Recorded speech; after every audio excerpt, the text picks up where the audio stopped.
Outstanding, the ultimate accolade for teachers. We challenge primary teacher Halima Hussain to go from good to outstanding. A top inspector will observe one lesson. 2 experts will fine-tune her practice and beef up her presentation. She then gets 2 weeks to take on the advice before the inspector comes back for the final verdict. Going to outstanding? Hold on, that's actually a big thing.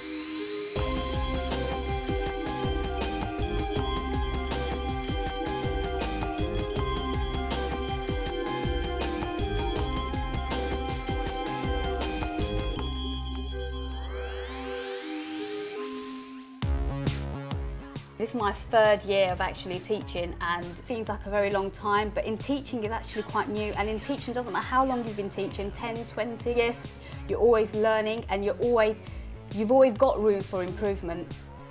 Brampton Primary is a 3-form entry school in East London. The school rates Halima's teaching as good. When I say freeze, you just stop there and I'll come and touch your shoulder and ask you what you're feeling. What are you doing? Freeze. Can you up, miss? To be told that I'm good, the idea of that is, wow, I'm good, I'm trying to sink that in, and then going to outstanding, hold on, that's actually a big thing. I'm actually quite critical of myself. I'm always prepared, I do background research pretty much every lesson, and my marking will always inform me as to how to continue the following lesson, which is an aspect of good teaching. This year, Halima is teaching a Year 4 class and will focus the Good to Outstanding challenge on her science lessons. I think my teacher is excellent because she makes the lessons fun. I think she does her job very nicely. She's strict, she's funny, she's kind. All 3 mixed together. I like her as a teacher. If you can't finish a conclusion, don't worry, we're going to finish it next lesson. I'm not going to say I've got outstanding qualities as of yet, because being in teaching for 2 years, I haven't reached that goal yet, but I hope to reach an outstanding goal very soon. It's the day of her observation. Ooh, very anxious, and I don't know how to cope with her at the moment, so I'm trying my best to do some breathing exercises, see how that turns out.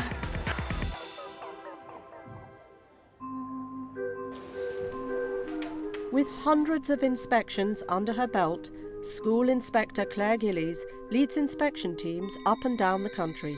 She certainly knows an outstanding lesson when she sees one. I'm at Brampton Primary School to see Halima Hussain teaching Year 4 Science. Halima has got a 70-minute lesson to impress our inspector. So now we're going to do an investigation today to find out whether taller people have longer hands than shorter people. Let's look at our vocabulary for the day, and I'm going to have this up all day long for you to use. Measure. Measure. Victoria, do you know what measure means? It's like when you measure your forearm. Good. When we measure something, we use something to find out how long or how big it is. Well done. Good girl. Predict. Predict. What does predict mean, Danielle? Say when we did trying to find out which material to keep the tea hottest. Well done. Carry on. Guessing which one might keep it the hottest or something like that.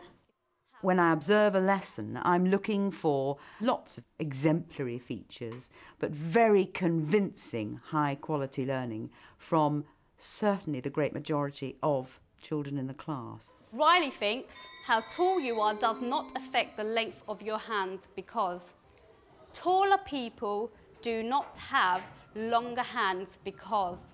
And the last kid, he's predicted taller people have longer hands because. Now you're going to go to your topic tables and then you've got to write one of these predictions out and you've got to finish it off. I like it when we had to predict 3 different things and say why would you want to predict that. Remember to keep the tape measure stretched. If you leave it loose, it still won't be a fair test and the results won't be reliable. In your science books, you write the person's name, you write their height in centimetres, rounded to the nearest centimetre, and the hand length. When you do experiments, you find something new. You're not doing the just boring thing. You find something new, which I like. I like to discover things, and science is a subject that you can do that. 131. There we go. That's 60 centimetres.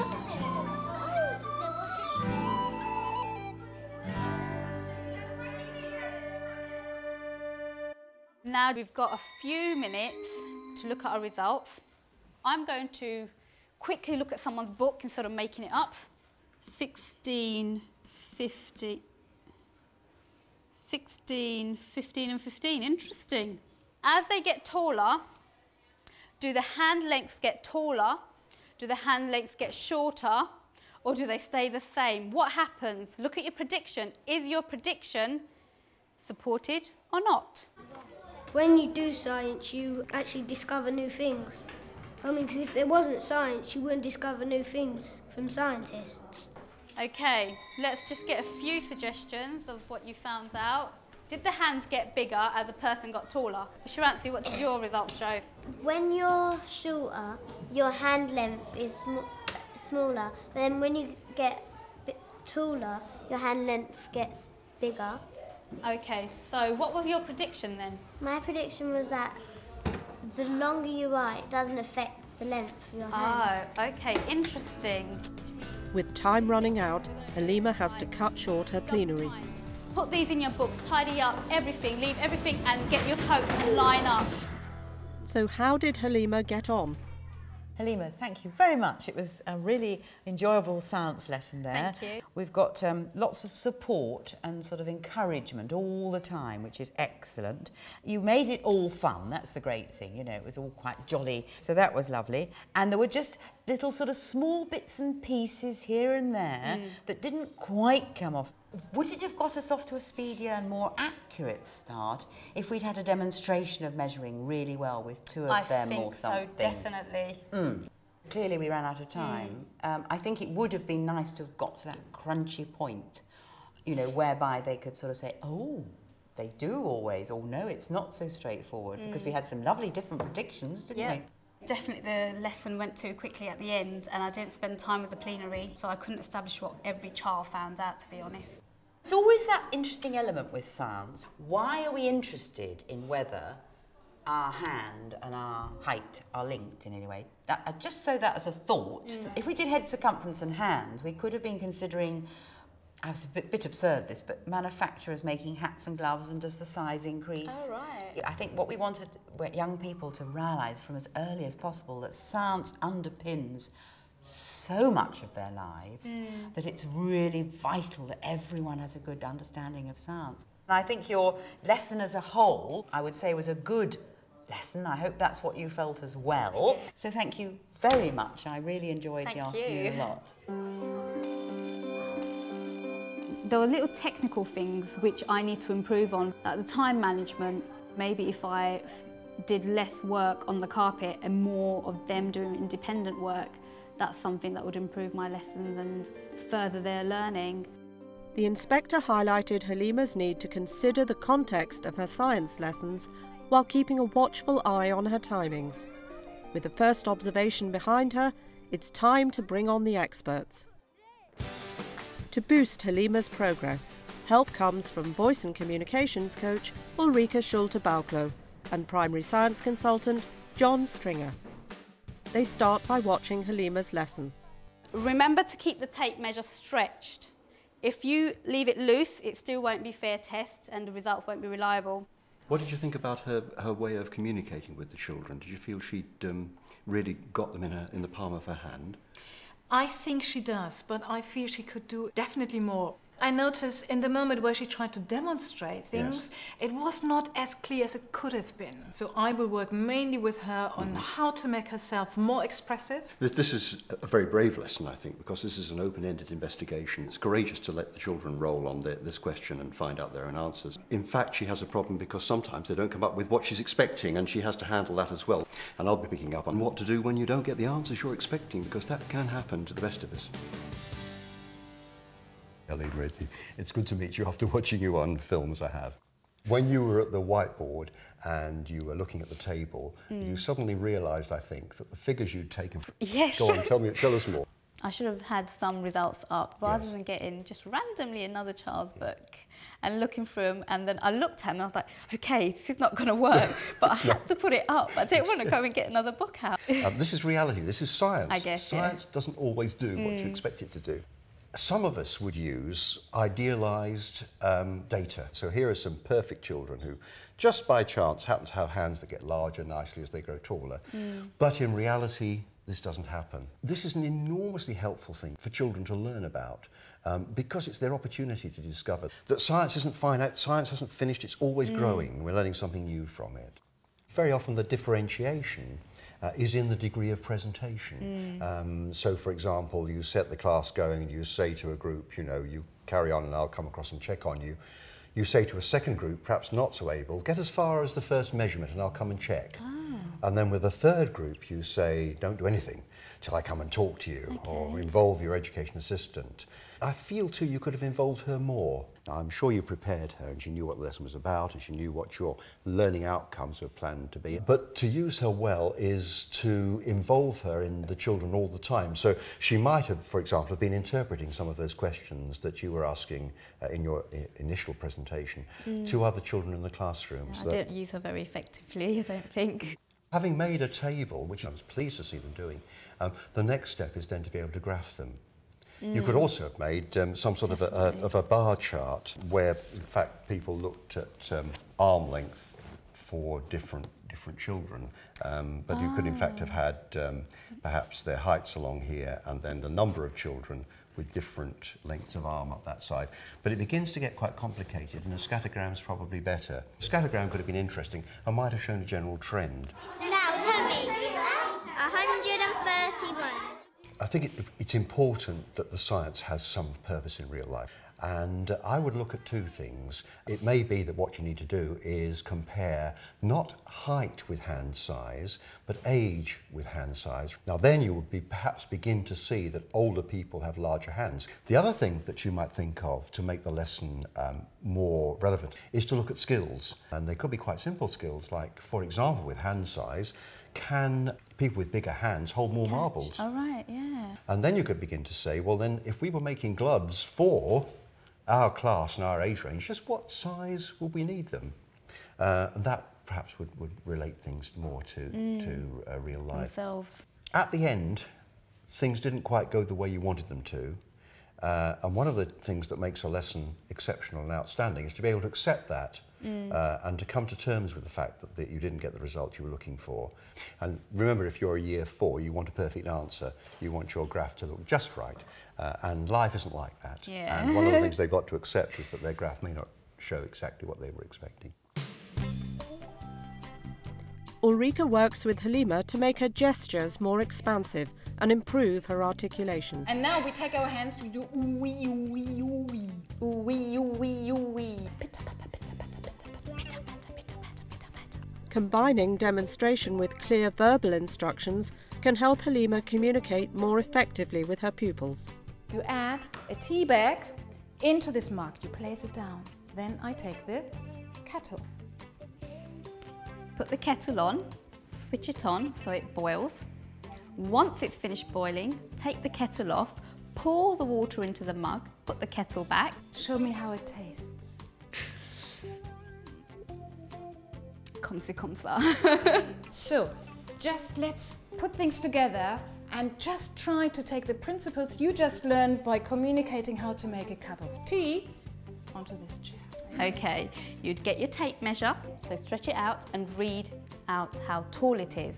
Great. How was that? How was this? A lot easier demonstrating and talking rather than just talking at the children, expecting them to go ahead and do it. You also highlighted with your articulation the words which you felt were crucial, like bottom, Yes. and 0, etc.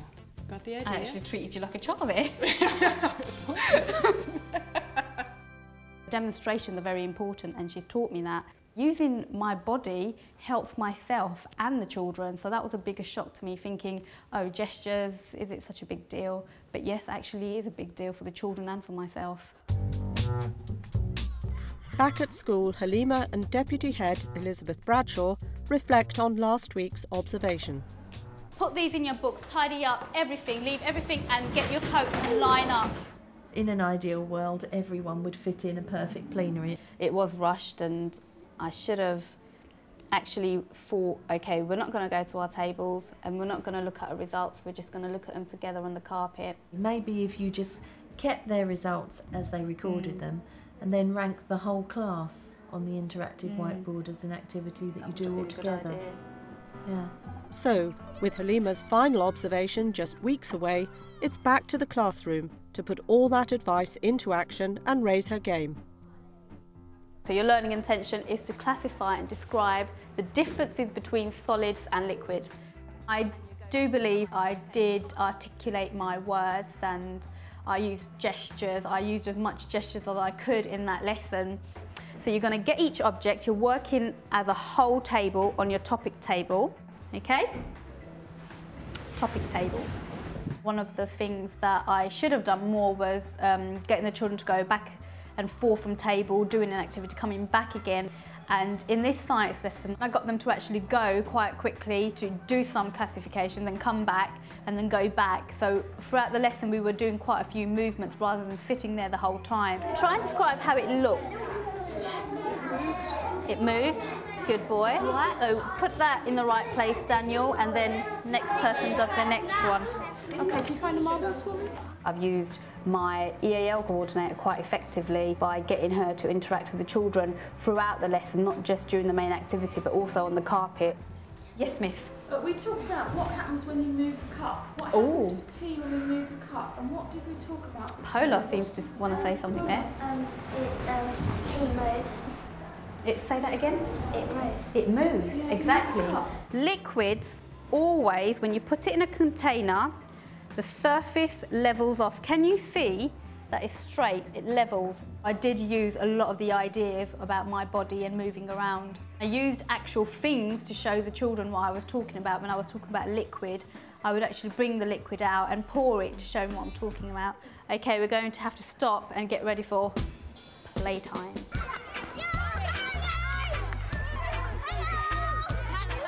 Can you get me a bell?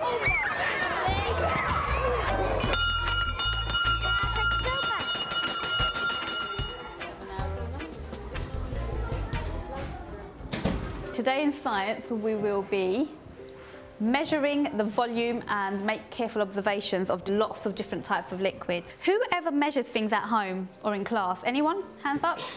I always do. So this skill you're going to be learning today in science is very important at home, at school, in all different places. I took a lot of John's advice on in this lesson, relating things to real life and explaining things clearly. Now, why do you think your measurements are completely different? The jugs are different sizes and you measure it in different. It's not a case of the jugs are necessarily different sizes. We know they're different sizes, but the jugs were produced inaccurately. One of the biggest part of what John taught me was if results don't go according to plan, that's fine. Tell the children that and explain why. The people who made these jugs didn't make them as accurately as they could have. That's why that table's results were very, very different. Okay? I definitely think I'm making progress from my very first observation. I can see it quite clearly. Before it was sort of I'd have to consciously think I've got to do this in the lesson, and because I'm using it all the time, it's quite natural now. With Judgment Day looming, Halima gets some last-minute advice from John Stringer. Linking it to real life, I used it as I've asked a child to get me X, Y, Z solids, and the child would put them all into one container, whereas I wanted them into separate containers. Is that a reasonable link to real life? I think there'd be some gardening and building opportunities here as well, you know, because there's builders need to work with different sizes of gravel and stones and so on. The one I always use, of course, is the great mistake where things have got mixed accidentally and I want to separate them again. Excellent. Thanks a lot, John. Let us know how you get on. I will do. Okay. Bye-bye. Bye-bye. Bye.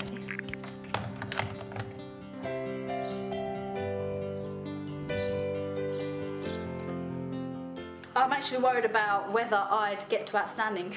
I know it might not necessarily happen because it's a lot to do in such a short time. So I'm aware of the fact that I won't necessarily get to that stage. It might happen in a year or two, but just the idea of not getting there after all this hard work is actually quite upsetting.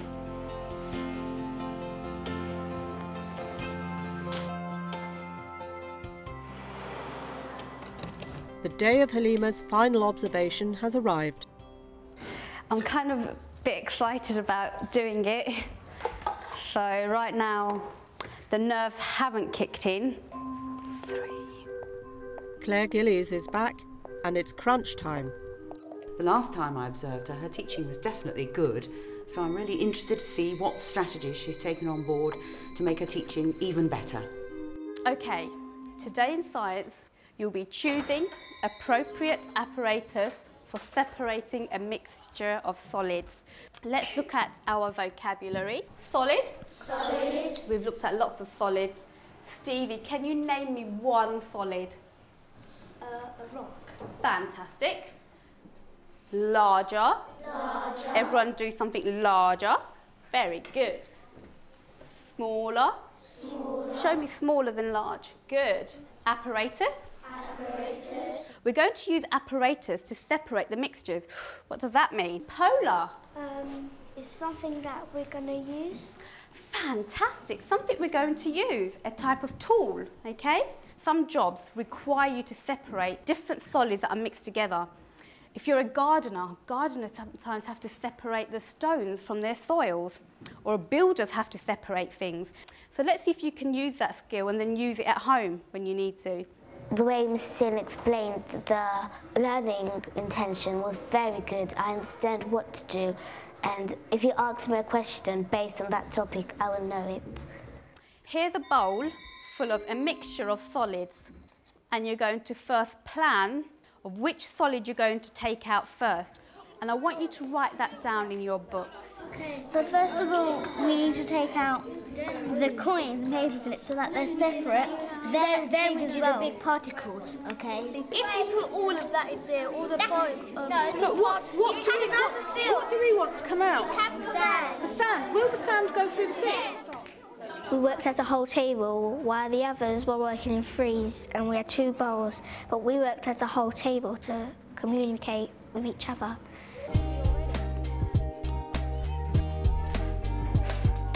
Now, who would like to do the separation of the marbles? Let's see if Iqbal can do it effectively. Could you possibly use 2 spoons to help you out? Go on then, Shannon. Good teamwork, this group. All right.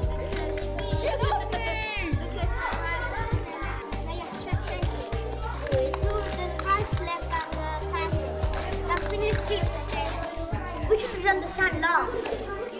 Okay, think about what you've just said, because we're going to talk about that. It was interesting because I never knew that you could actually use like a spoon to separate 2 different solids.